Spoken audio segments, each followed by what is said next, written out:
App गुरु में कैसे हैं आप सभी लोग। मैं उम्मीद करती हूँ आप सभी लोग बहुत अच्छे होंगे। आज हम बात करने वाले हैं बहुत ही महत्वपूर्ण टॉपिक पे, जिससे आपको हर परीक्षा में सवाल देखने को मिलेगा, चाहे वो स्टेट परीक्षा हो या फिर यूपीएससी हो, एसआई की परीक्षा हो, कोई भी परीक्षा हो, कोई भी वनडे एग्जाम हो, इससे एक दो सवाल आपको ज़रूर देखने को मिलेंगे। सो हम बात कर लेते हैं इसके बारे में। ये है बायोस्फीयर रिजर्व। इसको मैंने 3 श्रेणियों में बांटा है। सबसे पहले ये जो है इसको बोलते हैं कोर जोन, ठीक है ना। यहाँ पे नो ह्यूमन एक्टिविटी, मतलब यहाँ पे कोई भी जो मानव है उसकी आवाजाही पर प्रतिबंध होता है, पूर्णतः प्रतिबंध होता है, यहाँ पर नहीं जा सकते हैं। जो सेकंड इसका जो लेयर है उसमें है बफर जोन। बफर जोन में क्या होता है, थोड़ा बहुत टूरिज्म जो है वो अलाउड होता है, हल्की फुल्की पशु की चराई जो है, पशु वगैरह वहाँ पे चराई कर सकते हैं, चढ़ सकते हैं, वो सारी चीज़ें अलाउड होती हैं, हल्की फुल्की ग्रेजिंग। और जो थर्ड है ये वाला, इसमें क्या है, ट्रांजिशन जोन इसको बोलते हैं। इसमें ह्यूमन सेटलमेंट्स होते हैं, क्रॉप्स जो फसलें वगैरह हैं उनकी भी उनको करने की परमिशन होती है। बात कर लेते हैं बायोस्फीयर रिजर्व जो है 1971 में यूनेस्को द्वारा शुरू किया गया था, मैन एंड बायोस्फीयर प्रोग्राम के तहत। भारत सरकार ने भारत में 18 जैव मंडल आरक्षित क्षेत्र स्थापित किए हैं, लेकिन यूनेस्को के अंतर्गत सिर्फ 12 को ही मान्यता प्रदान की गई है। टोटल जो इंडिया के बायोस्फीयर रिजर्व हैं वो हैं 18, लेकिन यूनेस्को ने सिर्फ 12 को ही मान्यता प्रदान की है।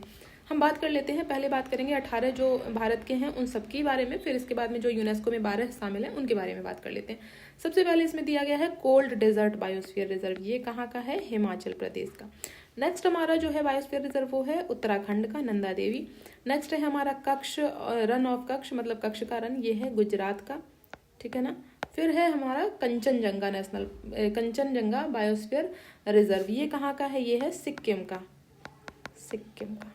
नेक्स्ट है जो वो दिया गया है दिहांग दिबांग। अगर आप लोगों को पता है तो आप मुझे कमेंट करके बताइएगा कि दिहांग दिबांग कहाँ का है, नहीं तो फिर मैं ही बता देती हूँ। ये है अरुणाचल प्रदेश का, अरुणाचल प्रदेश का, ठीक है ना। और इसके बाद में अगर आप लोगों ने मेरी और वीडियो नहीं देखी, इससे पहले मैंने कुछ वीडियो शेयर करी है जिसमें मैंने इसको पूरा डिस्कस किया है। अगर आपने वो वीडियो देखी होगी तो आपको जानकारी होगी, ठीक है ना। इसके बाद में हम बात करते हैं डिब्रू साइखोवा। नेक्स्ट जो दिया गया है वो है डिब्रू साइखोवा के बारे में।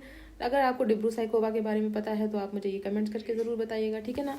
ये है आसाम में, आसाम में है डिब्रू साइखोवा। फिर बात करते हैं हम मानस की। मानस जो है ये भी आसाम में पड़ता है।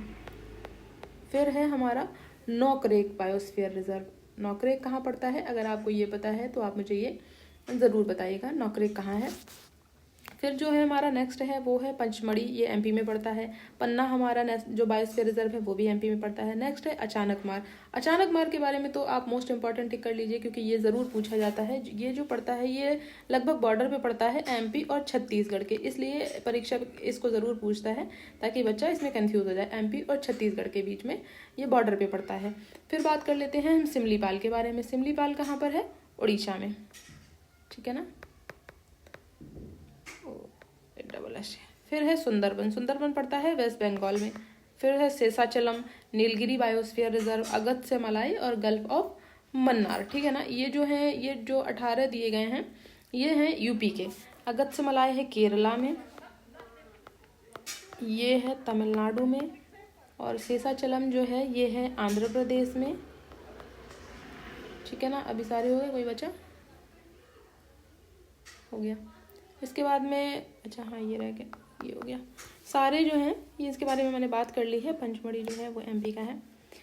अब बात कर लेते हैं जो जो यूनेस्को में शामिल हैं। तो यूनेस्को में कौन कौन से शामिल हैं, ये यूनेस्को में नंदा देवी है, दूसरा हमारा कंचनजंगा शामिल है, तीसरा है नोकरेक, चौथा है पंचमढ़ी, पन्ना भी है, अचानक मार है, सिमलीपाल है, सुंदरबन है, नीलगिरी है, अगस्त्य मलाई है, गल्फ ऑफ मन्नार है और ग्रेट निकोबार है। ये जो हमारे 12 हैं बायोस्फीयर रिजर्व, उनको शामिल किया गया है हमारे यूनेस्को की सूची में। सो इसका आप चाहें तो स्क्रीनशॉट ले सकते हैं। और नेक्स्ट हम बात करते हैं इससे संबंधित जो स्पीसीज़ हैं उनके बारे में, जो प्रजातियां हैं उनके बारे में भी हम बात कर लेते हैं। सो सबसे पहले डिब्रू साइखोवा की बात करेंगे।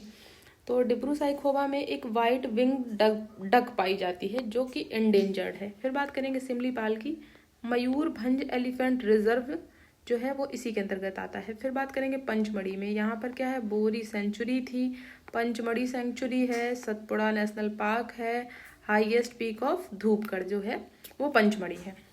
इससे संबंधित जो फैक्ट है मैं वो लिखवा रही हूँ। नंदा देवी में क्या है, Nanda Devi valley of flowers national park Nanda Devi के अंतर्गत आता है। कोल्ड डेजर्ट नेशनल पार्क के अंतर्गत क्या क्या आता है, pin valley national park, Chandratal Sarchu tourist place है एक, ये जरूर लिख लीजिएगा, ये मोस्ट इंपॉर्टेंट है। फिर इसके बाद में एक किबेर वाइल्ड लाइफ सेंचुरी यहाँ पे आपको देखने को मिलेगी। दिहांग दिबांग के अंतर्गत बात करें तो माउलिंग नेशनल पार्क आपको देखने को मिलेगा, दिबांग वाइल्ड लाइफ सेंचुरी देखने को मिलेगी, Mishmi takin, red goral, red panda, Asiatic black bear आपको यहाँ पर देखने को मिलेगा। फिर बात करें अचानक मार अमरकंटक की तो वहाँ पे नर्मदा नदी, जोहिला, सोन नदी की शुरुआत। मन्नार की खाड़ी आपको कोरोमंडल तट, डोगोंग और एडम्स ब्रिज, पाक बे और थमीरा बरानी रिवर आपको यहाँ पे देखने को मिलेगी। थमीरा बरानी भी बोलते हैं इसको। अगस्त्य मलाई की बात करें तो कलक्कड़ मुंडन थुरई। ये जो बायोस्फीयर रिजर्व मैंने अभी आपके साथ में डिस्कस की है, उससे संबंधित जो महत्वपूर्ण जानकारियां हैं जो कि आपसे परीक्षा में पूछी जा सकती, मैंने वो लिखवाई हैं। आगे बात कर लेते हैं इसमें क्या है। फिर बात करते हैं नीलगिरी की। नीलगिरी में क्या क्या दिया गया है, एक तो मधुमलाई, मुकुर्थी, सत्यमंगलम नेशनल पार्क और टाइगर रिजर्व जो है ये इससे संबंधित हैं, और wild life sanctuary. Nagarhole, Bandipur ये, और साइलेंट वैली, करमपुजा, अरालम केरल ये इससे संबंधित है। फिर बायोडाइवर्सिटी हॉटस्पॉट किसको बोलते हैं, अभी हम रखते हैं यहीं तक। इसके बाद में नेक्स्ट वीडियो जो मैं बताऊंगी तो इसके बारे में बात करूंगी, ये बायोडाइवर्सिटी हॉटस्पॉट क्या होता है। अभी मैं एक साथ सारा पढ़ा दूंगी तो पूरा हौच पौच हो जाएगा। अगर आपने पुरानी वीडियोस नहीं देखी, उसमें मैंने नेशनल पार्क, टाइगर रिजर्व, जो महत्वपूर्ण स्पीसीज हैं उन सब के विषय में चर्चा करी है, तो आप लोग जा करके देख सकते हैं। मिलते हैं आपसे नेक्स्ट वीडियो में, तब तक के लिए बाय।